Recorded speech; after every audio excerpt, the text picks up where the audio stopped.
In the royal corridor of Ijebuland, where tradition and lineage determine destiny, the selection of a new Awujale in the late 1950s came with tension, whisper, and suspicion.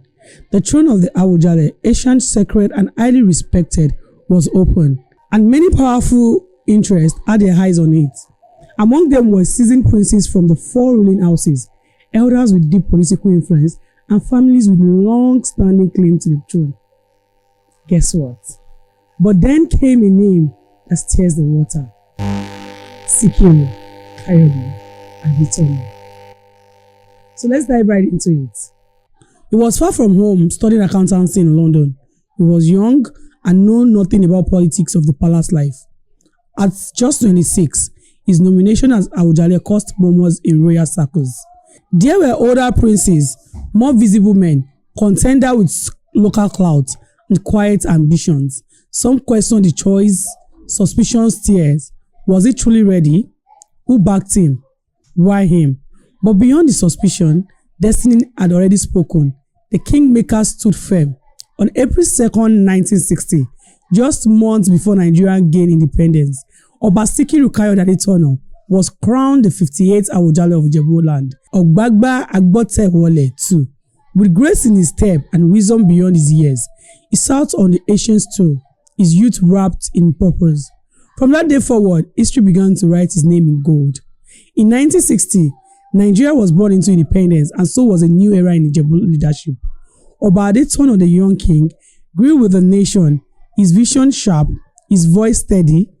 Through the storm of military coups, through civil war, dictatorship, and democratic rebates, he stood unshaken. He was not just a king of culture, he became a custodian of conscience, a monarch who spoke truth to power, even when silence would have been safer. In 1994, when many traditional rulers stayed quiet during Abacha's iron regime, Adetona declared to speak. He believed that the role of the king was not to kneel before corruption, but to rise for justice. In 2010, at age 76 and 50 years on throne, he gave the world a rare gift, his voice in writing, his autobiography, Awujale. The autobiography of Sikiru Kayode Adetona peeled back the curtain on palace politics, power, and principle. He was bold, honest, and unforgettable. He loved his people with action, not just words. He gave scholarship, supported infrastructures, and elevated Ijebuland into national recognition.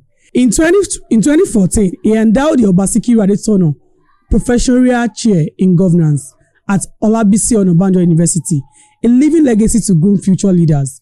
Years after years, he welcomed dignitaries from across the world to the Awujale Festival, a cultural masterpiece he nurtured into a national treasure.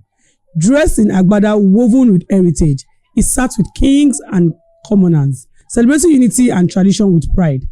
Then came the quiet evening of July 13, 2025. At the age of 91, after 65 glorious years on the throne, the sun finally set on a monarch whose light will never dim. The land wept. The sky stood still. The bell of Ijebu-Ode tolled not just for the king but for an era. He was buried on July 14, 2025 at Ogbagba Court, according to Islamic rites. As songs of farewell rose gently with the breeze, Sikiru Kayode Adetona was more than a king. He was a bridge between old and the new, between silence and truth, between tradition and transformation. From a prince once doubted, he became a monarch never forgotten. He reigned from 1934 to 2025. The king who lived, who led, and who never bowed. This is The Historian, where we talk about history of people, legend, country, and so on and so forth. If you're not following us on any of our social media accounts, kindly go and follow us. Click that like button and comment. Let me know your opinion. Stay tuned.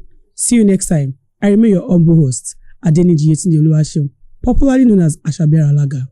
Bye.